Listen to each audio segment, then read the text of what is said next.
Hi everyone and welcome back to another video.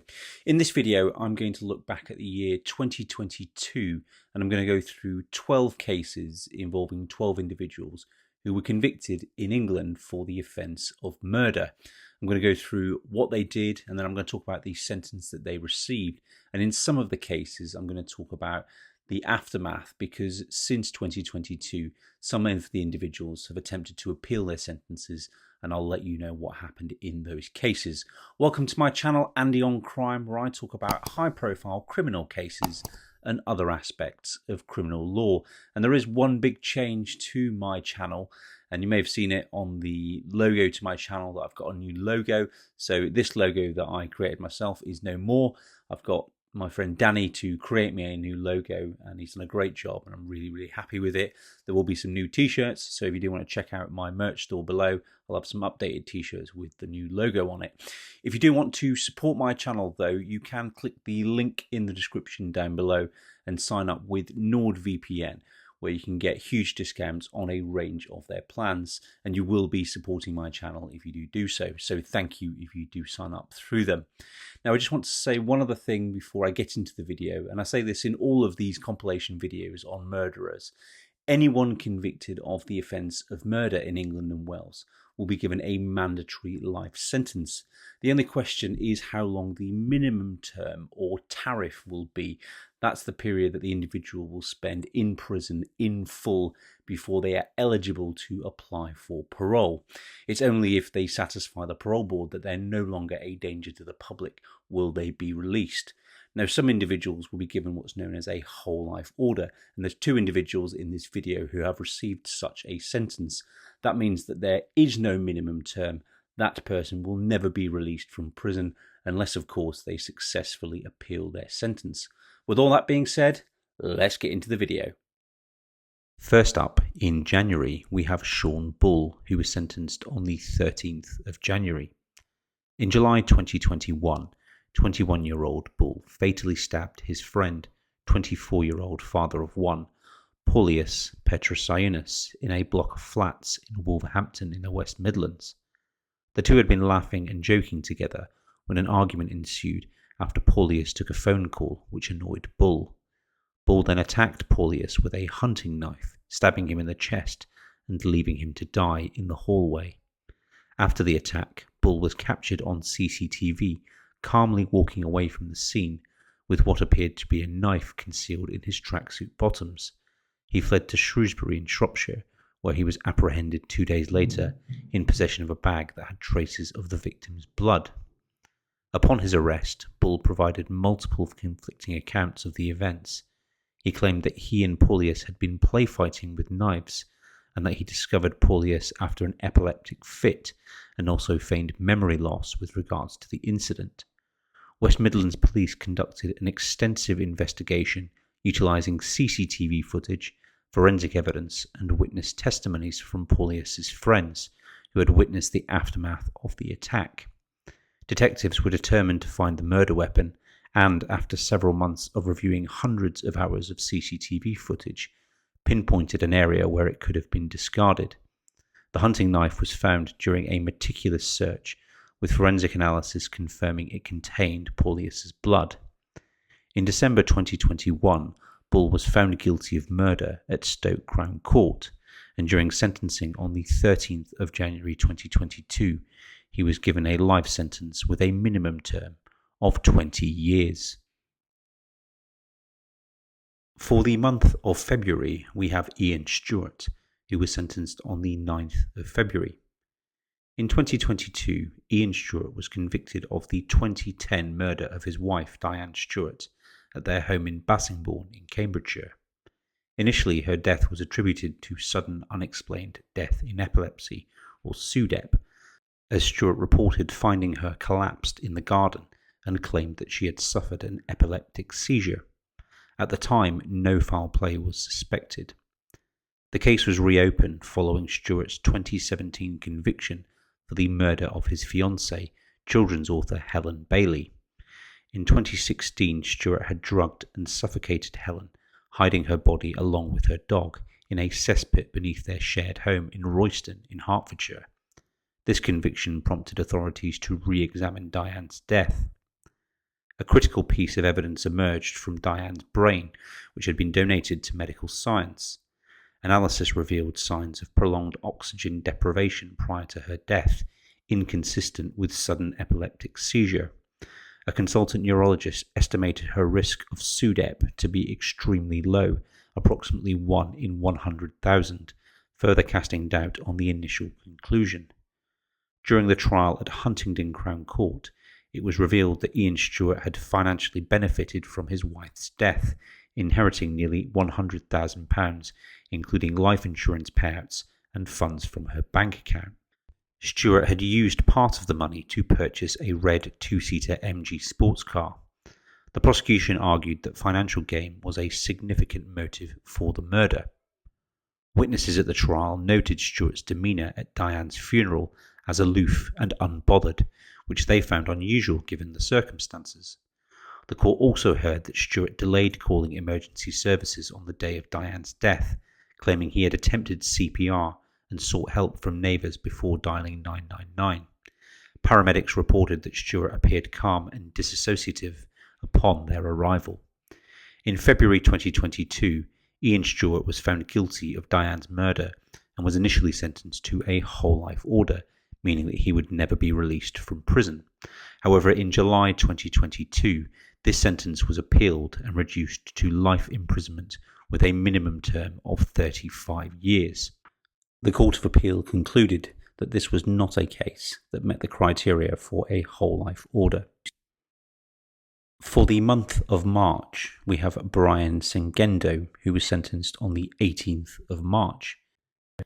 In August 2020, delivery driver Sengendo, who was then 27, embarked on a violent spree in North London, targeting vulnerable women. Over a span of less than 4 hours on the night of the 3rd of August, he kidnapped and attacked multiple women, culminating in the murder of 44-year-old sex worker Teresa Gordon. Sengendo lured his victims by pretending to be a client, tricking them into his Vauxhall van. Once inside, he subjected them to horrific violence. One victim was raped and stabbed 7 times, but managed to escape by jumping out of the moving vehicle. Another woman was threatened with death and forced into a sex act. The attacks escalated when Sengendo kidnapped Miss Gordon from Edmonton. He beat and stabbed her before violating her dead or dying body. Her body was discovered 2 days later in a wooded area near Cruise Hill in Enfield. Sengendo's fascination with dark themes was evident. He possessed a collection of tarot cards and had recordings on his mobile phone discussing devils and demons. During one assault, he instructed a victim to repeat, "I am the devil's child," before attacking her. In January 2022, Sengendo was found guilty at the Old Bailey of 7 charges, including murder, attempted murder, kidnap, and rape. The presiding judge, John Hillen, commended the police for their outstanding work, noting that their efforts may have prevented further killings. On the 18th of March 2022, Sengendo was sentenced to life imprisonment with a minimum term of 42 years for the murder of Teresa. Additionally, he received 4 discretionary life sentences for 2 kidnappings, rape, and attempted murder, all to run concurrently. For the month of April, we have Harbi Ali, who was sentenced on the 13th of April. On the 15th of October 2021, Sir David Amos, the Conservative Member of Parliament for Southend West, was fatally stabbed during a constituency surgery at Belfair's Methodist Church Hall in Leigh-on-Sea in Essex. The attacker, Ali, a 25-year-old British citizen of Somali descent, was apprehended at the scene. Ali had meticulously planned the assassination, conducting reconnaissance on various MPs, including Michael Gove and Mike Freer, and visiting the Houses of Parliament to assess potential targets. He ultimately chose Sir David due to his accessibility during constituency events. During his trial at the Old Bailey, evidence revealed that Ali had self-radicalised in 2015, influenced by extremist ideologies. He justified his actions as retaliation for parliamentary votes supporting airstrikes in Syria. Ali was found guilty of murder and preparing terrorist acts after the jury deliberated for just 18 minutes. On the 13th of April 2022, Mr. Justice Sweeney sentenced Ali to a whole life order, emphasising that the murder struck at the heart of our democracy. This sentence means that Ali will never be released from prison. For the month of May, we have Nathaniel Pope, who was sentenced on the 24th of May. In June 2018, 3-year-old Kamani Watson Darby was found lifeless in his home in West Bromwich in the West Midlands. He had suffered severe abdominal injuries, including more than 20 rib fractures, indicative of prolonged physical abuse. Pope, a 32-year-old convicted drug dealer and the partner of Kamani's mother, Alicia Watson, was arrested in connection with Kamani's death. Pope had moved into Watson's flat approximately 2 months prior to the incident. Medical examinations revealed that Kamani had sustained injuries comparable to those seen in a car crash or individuals who had fallen from significant heights. These injuries were inflicted over several weeks, suggesting a pattern of ongoing abuse. During the trial at Birmingham Crown Court, it was disclosed that Pope had a history of violent behaviour. In 2011, he was convicted of assaulting a young mother on a London bus, an attack witnessed by her children. This prior conviction highlighted a pattern of aggression and the disregard for the well-being of others. Watson, Kamani's mother, was also scrutinised during the trial. Whilst she was acquitted of the murder charges, she was found guilty of causing or allowing the death of her son. The court heard that she was aware of the abuse inflicted by Pope, but failed to intervene or seek help. On the 24th of May 2022, Nathaniel Pope was sentenced to life imprisonment with a minimum term of 24 years. Alicia Watson received an 11-year sentence for her role in her son's death. For the month of June, we have Arslan, who was sentenced on the 9th of June. In October 2021, Arslan, a 52-year-old resident of Walton, Cardiff in Gloucestershire, murdered his neighbour Matthew Borman, culminating a 12-year campaign of harassment against his neighbours. On the 5th of October, as Matthew returned from work, Arslan ambushed him on his front lawn, stabbing him 27 times, resulting in Matthew's death. Matthew's wife Sarah sustained a knife wound to her leg while attempting to intervene. Following this, Arslan forced his way into another neighbour's home, Peter Marsden, and stabbed him 8 times. Fortunately, Peter survived this attack. Arslan's aggressive behaviour had persisted for over a decade, involving threats and antisocial actions that instilled fear amongst residents. Minor disputes, such as disagreements over parking, escalated to severe threats, including promises of violence and death. Neighbours took legal measures, obtaining a community protection notice in April 2021 and a council injunction in September 2021, prohibiting Arslan from using or threatening violence. Despite these actions, Arslan continued his menacing behaviour. In May 2021, Sarah reported to the police her concerns about Arslan's threats, expressing fears that someone might be seriously harmed or killed. Arslan retaliated by accusing the Bormans of racial abuse. Remarkably, just a day before the fatal attack, Arslan informed a police officer of his intention to murder Matthew, underscoring the imminent danger that he posed. During his trial at Bristol Crown Court, Arslan claimed diminished responsibility, alleging he heard voices, including that of his childhood teddy bear, instructing him to kill. However, forensic psychiatrist determined that he was not psychotic, but diagnosed him with a paranoid, unstable, and antisocial personality disorder. The court concluded that Arslan was fully aware of his actions during the attacks. In June 2022, Arslan was convicted of murder, and on the 9th of June 2022, he was sentenced to life imprisonment with a minimum term of 38 years. For the month of July, we have Samuel Rogers, who was sentenced on the 7th of July. In September 2015, Rogers from Walsall deliberately drove his vehicle into Paul Maloney's car on Melchett Road in Kings Norton in Birmingham. Rogers was nearly twice over the legal alcohol limit at the time. That incident left Paul paralysed and his wife seriously injured. Paul succumbed to complications from his injuries, including pneumonia and sepsis, 14 months later in November 2016. Initially, Rogers pleaded guilty to wounding with intent and causing serious injury by dangerous driving, resulting in a 20-year and 6-month prison sentence.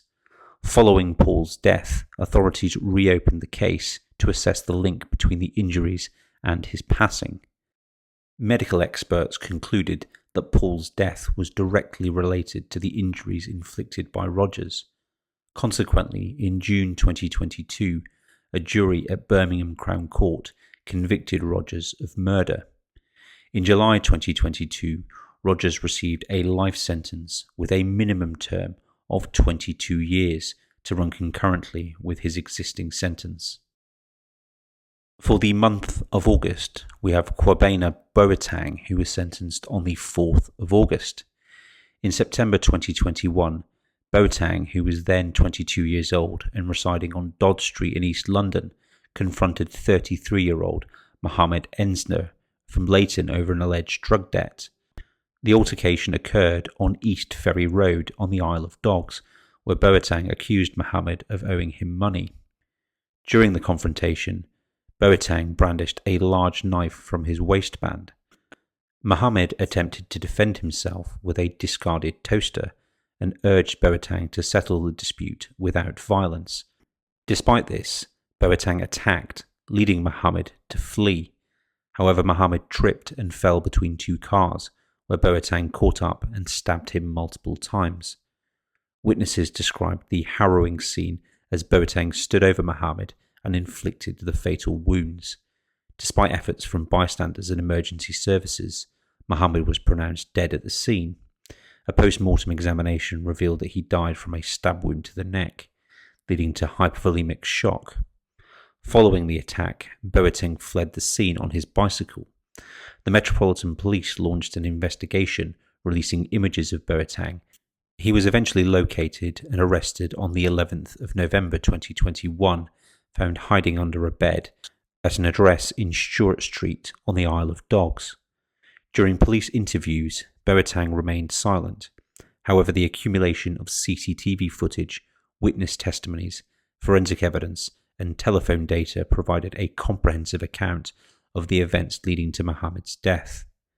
In July 2022, after a trial at Snaresbrook Crown Court, Boateng was convicted of murder and possession of a knife. On the 4th of August 2022, Boateng was sentenced to life imprisonment with a minimum term of 22 years. For the month of September, we have Vitalijus Koreiva, who was sentenced on the 22nd of September. In December 2021, a tragic incident occurred in Harrogate, North Yorkshire, resulting in the death of 41-year-old Vitalijus Koreiva. On the 20th of December 2021, North Yorkshire Police received a 999 call from supermarket staff who had been approached by a man stating that someone is dead. Officers responded promptly, and the man, identified as 39-year-old Jarslo Ratowicz, led them to a property on Mayfield Grove. Inside, they discovered the lifeless body of Vitalijus wrapped in a large rug in the bedroom. Also present in the room was 37-year-old Koreiva, who was found asleep on the sofa. Both men were arrested at the scene. A post-mortem examination revealed that Vitalijus had suffered severe injuries to his head and torso, indicative of a brutal assault. Further investigation uncovered disturbing and graphic videos on Ratowicz's mobile phone documenting the assaults on the victim. In one clip filmed at 5:52 a.m., Vitalijus is seen being kicked in the head and ribs, crying out in pain, and another clip shows Ratowicz attempting to roll the victim over and offer him a cigarette. A subsequent video, taken at 7:21 a.m., depicts Vitalijus lying motionless with his eyes closed. During police interviews, Koreiva claimed that he had gone to sleep and, upon waking, found Vitalijus deceased on the floor, prompting him to cover his body with a rug. Vitalijus, on the other hand, alleged that Koreiva had assaulted him before attacking the victim. Despite their conflicting accounts, both men were charged in connection with Vitalijus's death.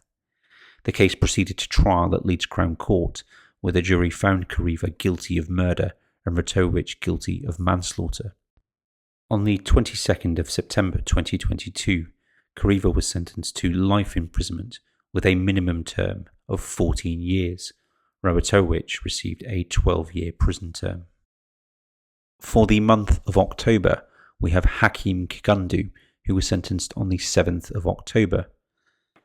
In the early hours of the 15th of December 2021, Hakeem Kigundu, a 32-year-old resident of Roe Court in Reading in Berkshire, deliberately set fire to his apartment building, resulting in the deaths of 2 neighbours and significant injuries to 2 others.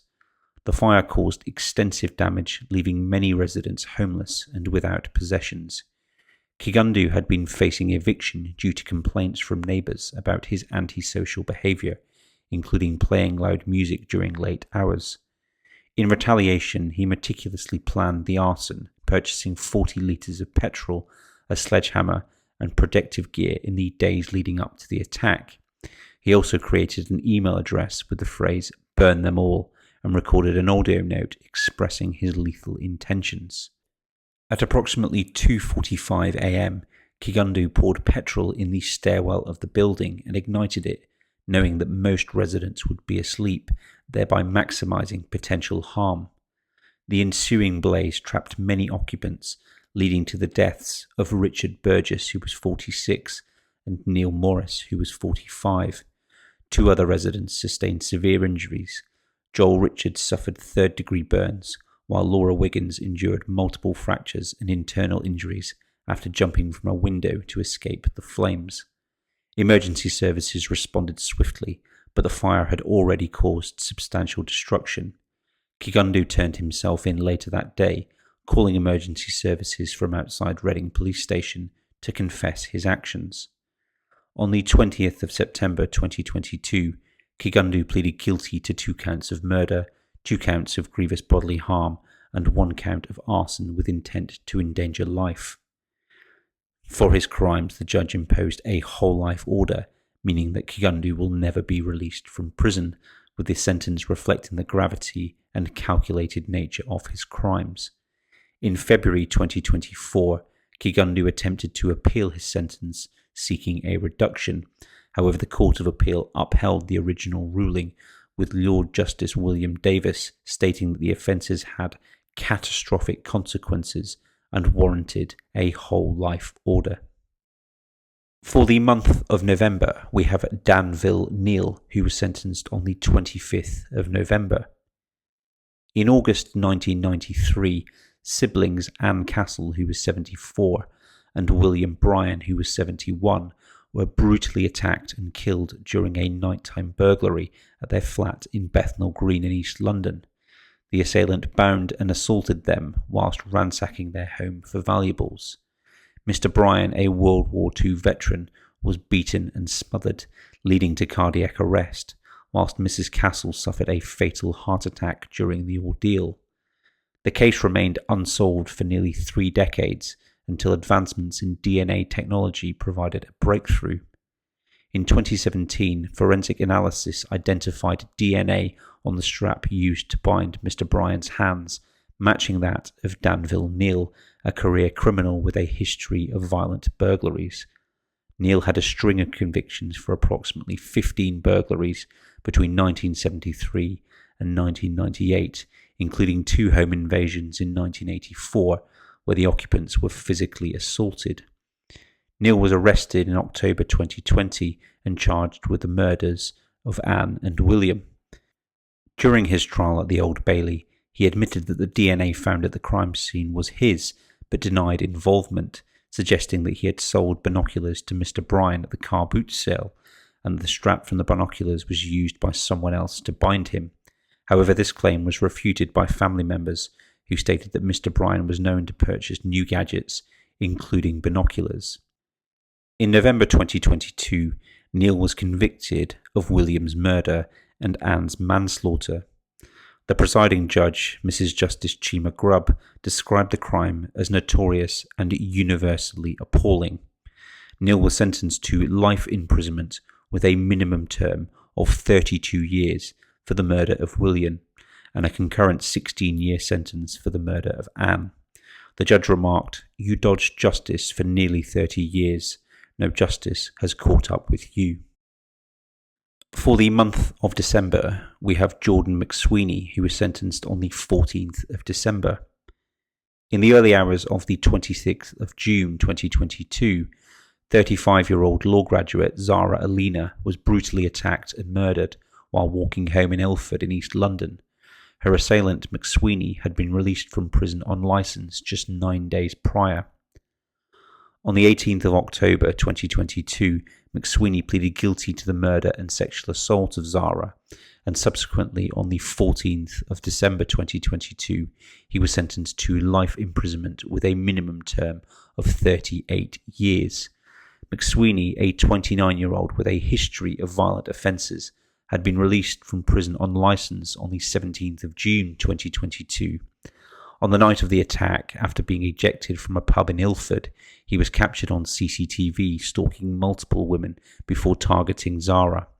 He followed her for several minutes before dragging her into a driveway where he subjected her to a savage assault, inflicting 46 separate injuries. The attack lasted approximately 9 minutes, during which McSweeney repeatedly stamped on and kicked Zara, leaving her with fatal injuries. She was discovered by a passerby and was taken to hospital, but succumbed to her injuries shortly thereafter. McSweeney was apprehended on the 27th of June after forensic evidence linked him to the crime scene. He was subsequently charged with murder and sexual assault.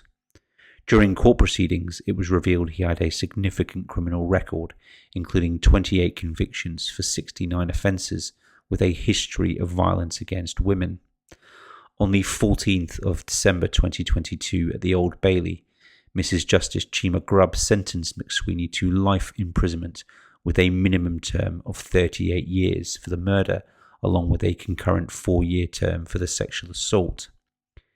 In November 2023, McSweeney appealed his sentence, arguing that the original minimum term was manifestly excessive. The Court of Appeal reduced his minimum term from 38 to 33 years, stating that the initial sentencing judge had erred in considering the inordinate suffering of the victim as an aggravating factor without sufficient evidential basis. In November 2023, Haley Jones, a 34-year-old prison teacher, was sentenced to 9 months imprisonment for engaging in an inappropriate relationship with McSweeney whilst he was incarcerated at HMP Belmarsh. The relationship, which lasted from March to April 2023, was discovered after a colleague observed them holding hands. The judge remarked that Jones's actions compromised prison discipline and disregarded the feelings of Zara's family.